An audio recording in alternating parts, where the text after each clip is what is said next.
Bonjour à tous. Bonjour. Alors nous vous retrouvons pour cette rentrée avec un nouveau format. Vous retrouverez toujours nos vidéos habituelles, bien évidemment, mais en plus, nous vous proposons ce format de podcast méditatif.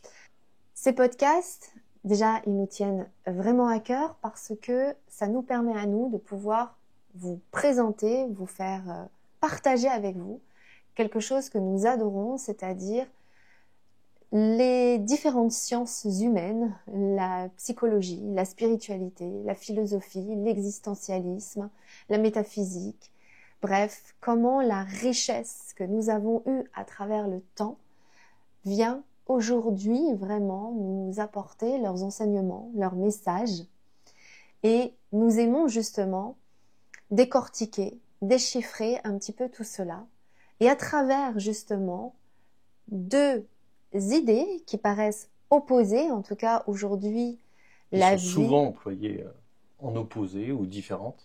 et que la vie aujourd'hui amène à les opposer, et bien pour autant, quand on les réunit, elles ont véritablement différents enseignements, différentes approches qui vont pouvoir vous soutenir, vous éclairer.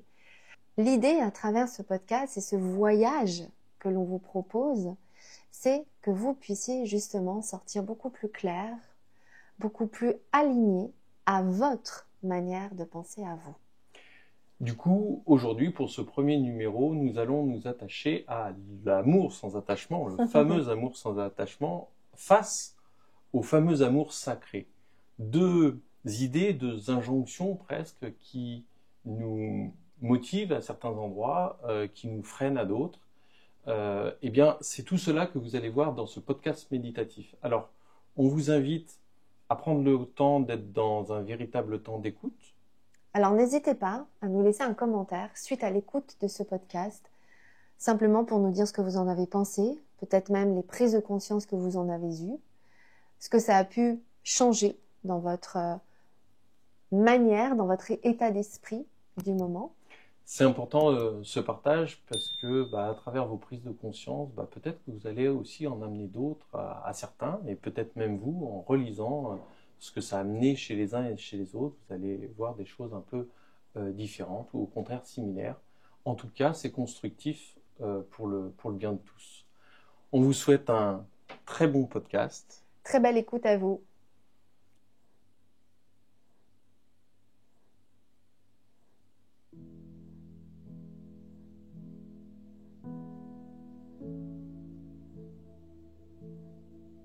Aime, mais ne t'attache pas. L'amour est sacré, un lien prédestiné et fusionnel. Combien de fois avons-nous entendu ces phrases, ces véritables injonctions qui semblent dicter la voie vers l'amour idéal?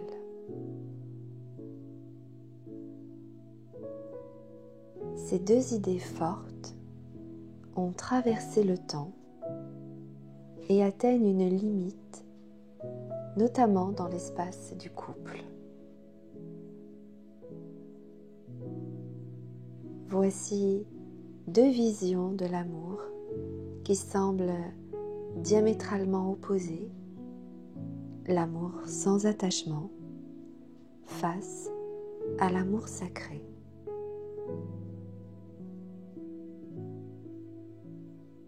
Est-ce un combat entre la raison et l'âme,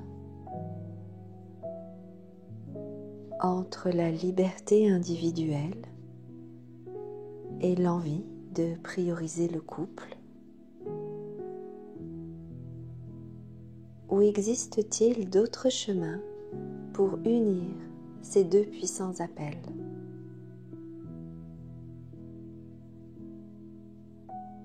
Et que peuvent-elles nous apporter aujourd'hui? Bienvenue dans le podcast L'amour sacré face à l'amour sans attachement.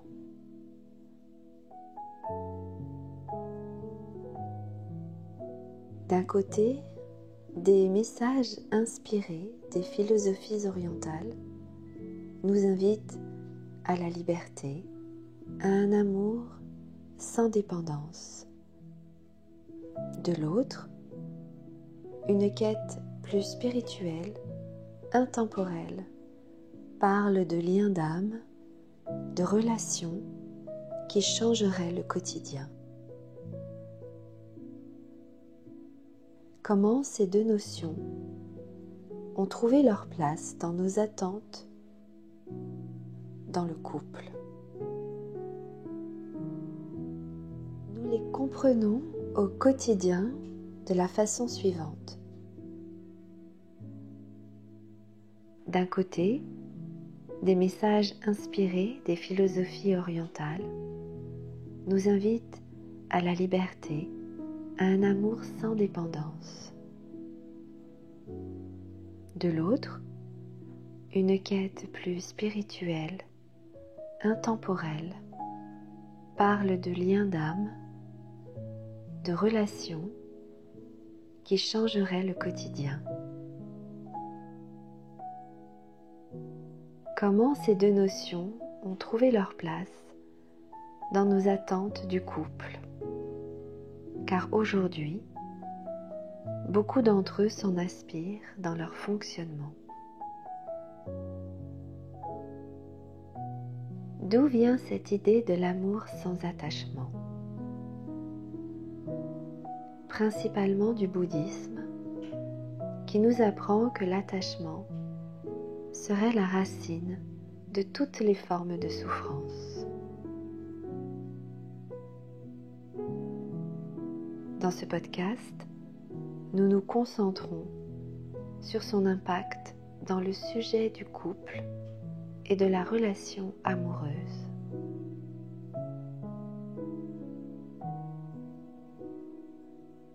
La pensée du sans-attachement a infusé la pensée occidentale à travers le développement personnel, la psychologie positive et les mouvements de pleine conscience.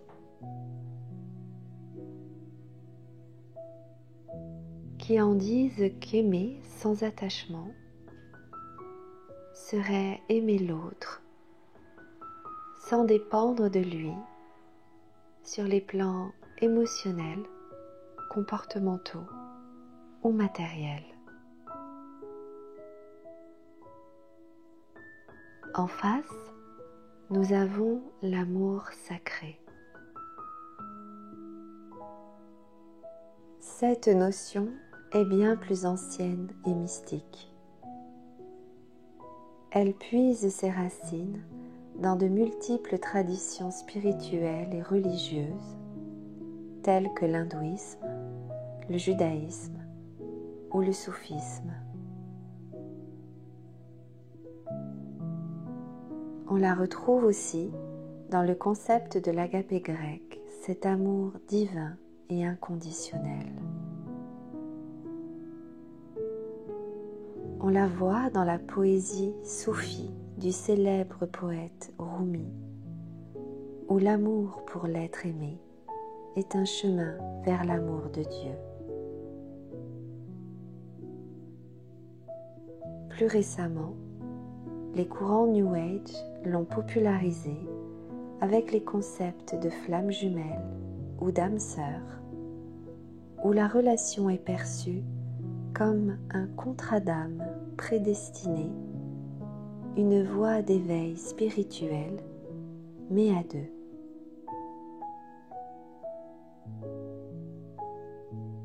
Où ces deux notions s'opposent-elles et où se complètent-elles? Aujourd'hui, il est prôné que l'amour sans attachement serait une forme de détachement émotionnel qui permettrait de préserver l'individu de la souffrance amoureuse. Mais cela peut aussi être une forme d'évitement de ses propres souffrances personnelles.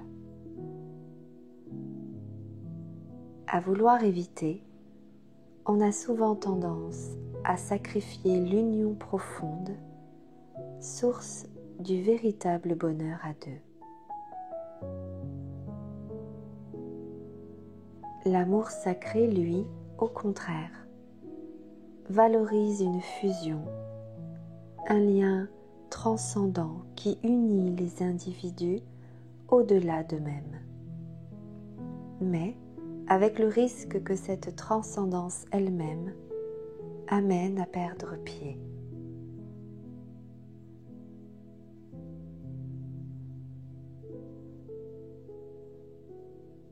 Le premier met en garde de ce qui enchaîne dans le couple, et le second célèbre le lien qui élève. Pourtant, une complémentarité émerge. Les deux cherchent à purifier l'amour en se soustrayant de l'ego. Le sans-attachement veut libérer l'être de la peur de perdre et de la possession.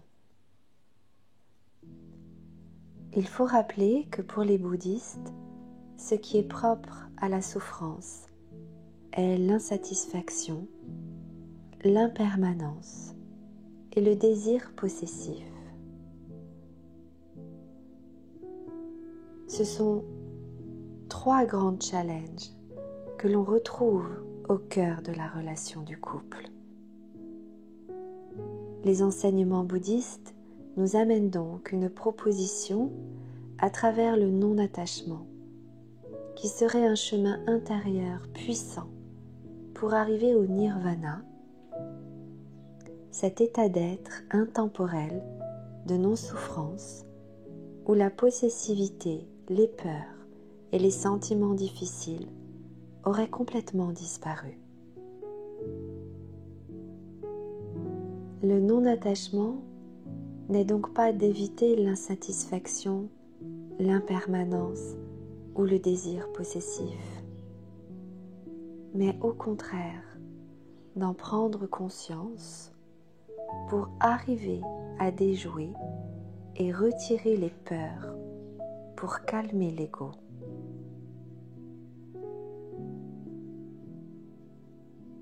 Le sacré, quant à lui, veut libérer l'être de la normalité adaptée et de l'égoïsme pour en faire une véritable élévation de l'être. C'est-à-dire d'arriver à toucher au sein même du couple ce qui est sacré, donc ce qui est permanent, ce qui est dans la paix intérieure et dans l'amour inconditionnel. C'est un autre chemin qui propose d'arriver à trouver dans l'amour ce qui va être plus important que l'ego.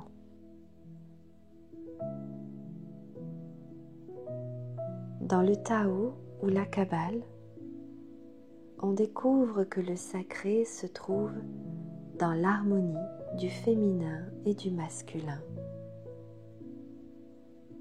ce qui révèle ce qu'il y a au-delà de l'ego, des formes d'amour universelles, désintéressées, visant le bien-être de tous les êtres, tels que la compassion, la bienveillance, l'altruisme et tellement d'autres encore. Dans cette harmonie, la souffrance de la séparation n'existe plus.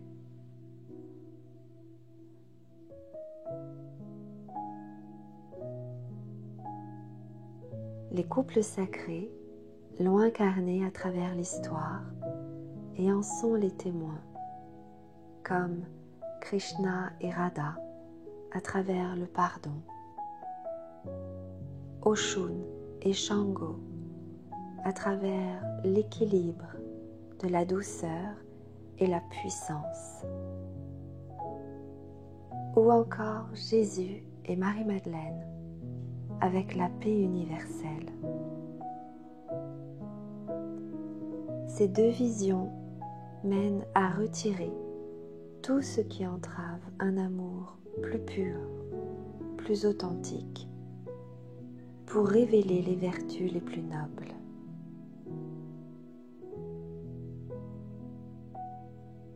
Voyons maintenant dans notre quotidien ce que ces notions coûtent et ce qu'elles apportent véritablement.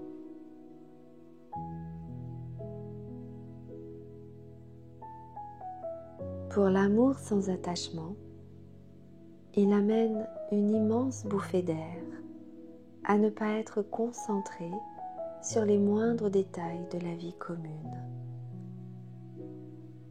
Il apprend à ne pas faire de son partenaire un geôlier, nous rendant de fait plus autonomes et plus résilients. Il favorise des relations saines dans le respect et libéré de la jalousie et de la possessivité. C'est la promesse d'un amour qui ne souffre pas, même face à la séparation.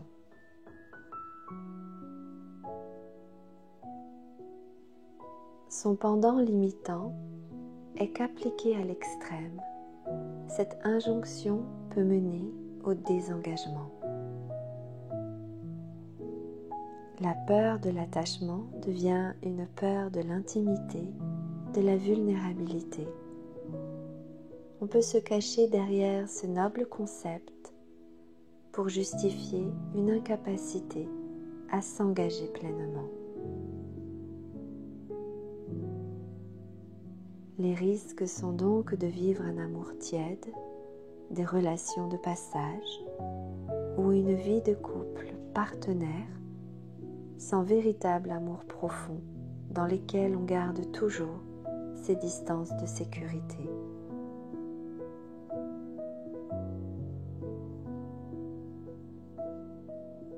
Pour l'amour sacré, d'un côté il donne un sens, une profondeur, une direction à la relation. L'amour n'est plus une simple affinité, mais quasiment un chemin de croissance partagée. Il encourage à être meilleur pour l'autre, à traverser les épreuves avec la force d'une connexion qui dépasse tout.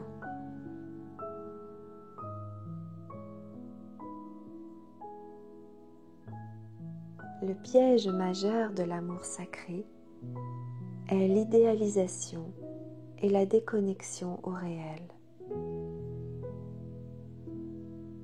On peut devenir aveugle à ces dysfonctionnements, endurer des situations inacceptables en se disant que c'est son destin, que c'est une épreuve pour l'âme. Et cela peut créer une pression immense pour que tout soit parfait et mener à une culpabilité écrasante quand la réalité humaine avec ses défauts refait surface.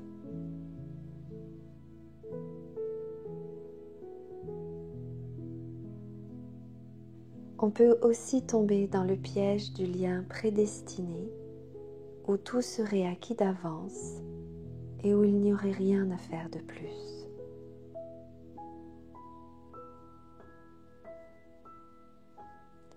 L'opposition de ces deux notions est celle du risque.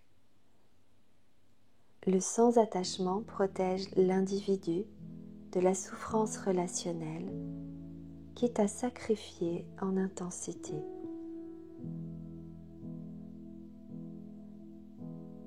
Il ne s'agit donc pas d'être libre, mais d'être libéré des souffrances qui sollicitent le plus nos systèmes de protection et de défense. Un terrain propice à ce que l'ego se mette en avant à travers des masques et des faux semblants. Cela amène de fait une base relationnelle biaisée.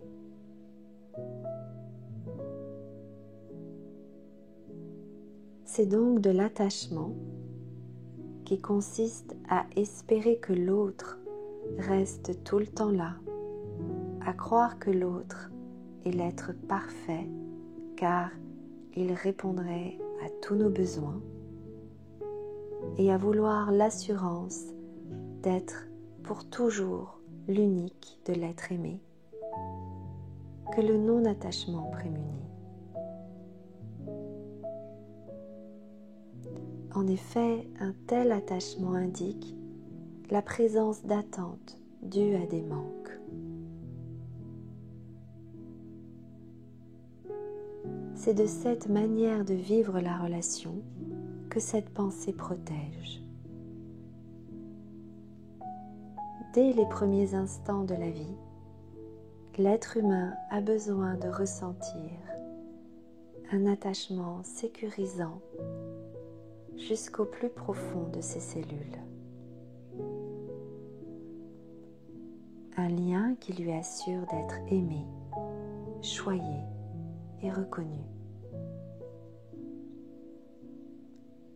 Cette base archaïque est nécessaire pour justement éviter l'anxiété ou l'évitement de soi et de la relation à l'autre. Car sinon, c'est le point de départ des souffrances, car dû à des manques.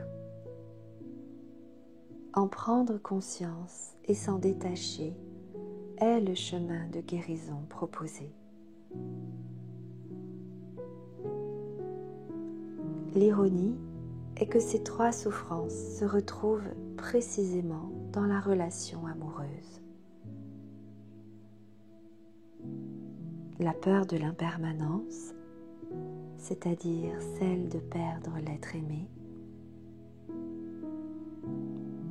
la souffrance de l'insatisfaction face à un être qui n'est assurément pas parfait,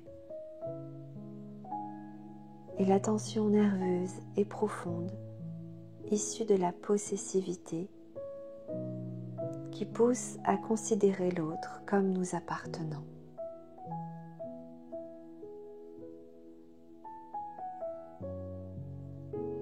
Ces trois douleurs trouvent justement des solutions dans le lien sacré. À travers des promesses de sécurité, d'amour éternel, de complémentarité parfaite, la force d'un lien qui amène de fait à être l'unique de l'autre, sans combat ni compétition. Pourtant, ces trois douleurs ont bien des antécédents dans notre inconscient collectif.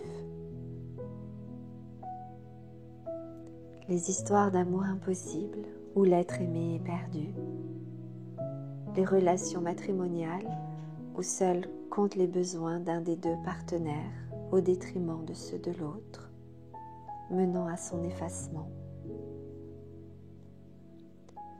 L'humiliation de passer en dernière position, même si l'amour n'est même pas présent dans la relation.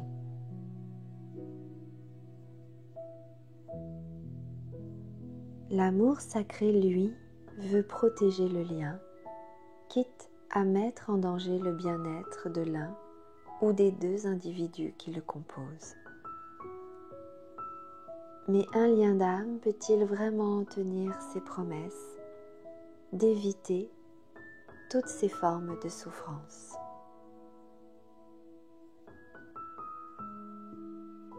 C'est ici que nous voyons une complémentarité nécessaire. Un amour sacré, sans la lucidité du non-attachement, devient une prison spirituelle. Un amour sans attachement, privé de la dimension sacrée du lien, devient fade ou superficiel.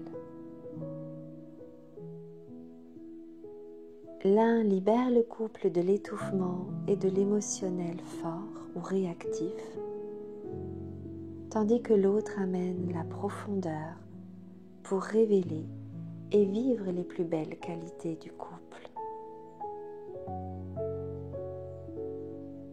Alors comment tisser ces deux fils ensemble? Tout simplement en remettant en question leur apparente toute-puissance. Un amour véritable peut-il exister sans la création de liens profonds qui sont une forme d'attachement sain? Ne confondons-nous pas attachement et dépendance affective, libération de la souffrance, avec protection par l'évitement de la souffrance.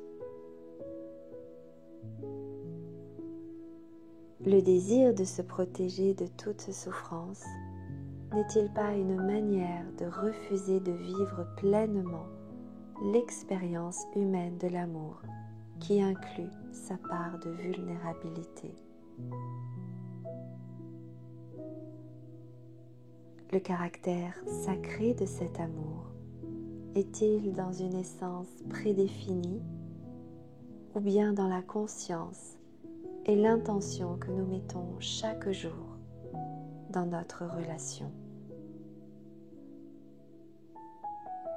Un amour peut-il être véritablement sacré s'il ne respecte pas l'intégrité, la liberté ou l'épanouissement individuel de chaque partenaire?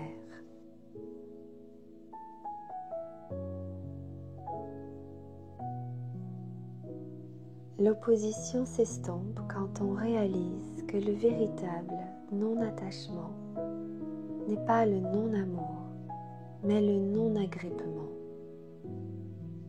C'est aimer l'autre sans vouloir le posséder.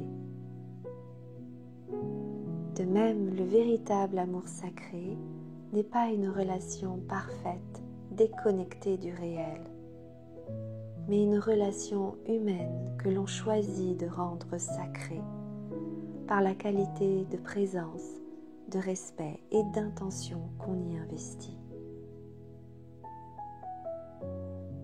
En instaurant du sacré dans la relation de couple humaine, on honore ce lien prédestiné. La complémentarité devient la voie. L'idéal émerge comme un amour consciemment lié. C'est un amour qui a la profondeur et le sens du sacré, vécu avec la libération et la conscience du non-attachement. C'est choisir de s'attacher non par peur du vide, mais par désir de co-créer. C'est construire un sanctuaire à deux où chaque personne possède sa propre clé, peut en sortir à tout moment, mais choisit d'y rester par amour.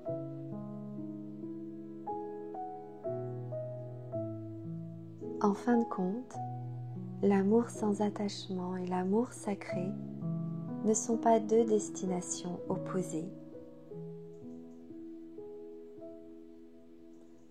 mais proposent deux chemins de libération. Soit de prendre conscience de tous les biais de protection égotique pour s'en détacher et trouver enfin une paix profonde en soi, soit de prendre le chemin de cette quête sacrée que proposent les liens d'âme sans tomber dans des illusions stériles.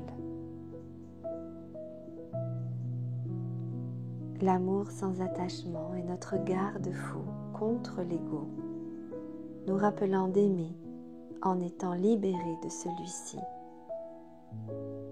alors que l'amour sacré est notre boussole spirituelle,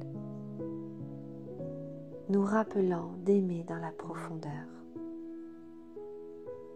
Plutôt que de choisir son camp, l'invitation est d'apprendre à composer avec les deux. Aimer assez l'autre pour vouloir s'engager dans un lien profond et sacré, et s'aimer assez soi-même pour se libérer de ce qui crée les souffrances, qui sont le véritable enfermement. l'amour à deux est prêt à aller beaucoup plus loin, à trouver la relation profonde, propre à chaque couple, à prendre le chemin de la quête spirituelle, à passer à une nouvelle conscience.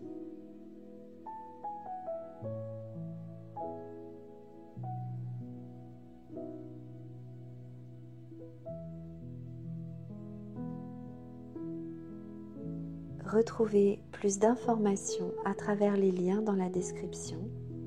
Merci pour votre écoute.